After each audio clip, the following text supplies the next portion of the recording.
Hey guys, welcome back to the another video. Guys, in this video we will discuss when you try to open your mobile data or your mobile networks, you may face a problem that an update is required to use cellular data on this iPhone. So how can you fix it? So guys, we can fix it very easily. So simply you may just go back and first of all you may just open the settings of your iPhone or iPad, and guys, you make sure that you have an active internet connection.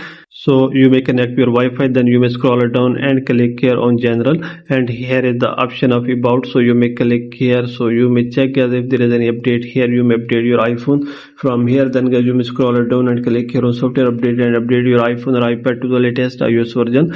After this guys, you may go back again and you may click here on mobile services, and you may turn this on, and you may check your problem will be fixed, and you can turn on your mobile data easily.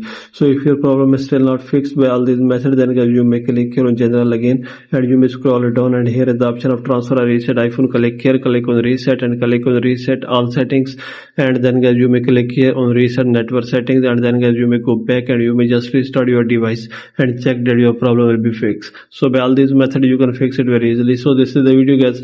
For more videos, please subscribe our channel.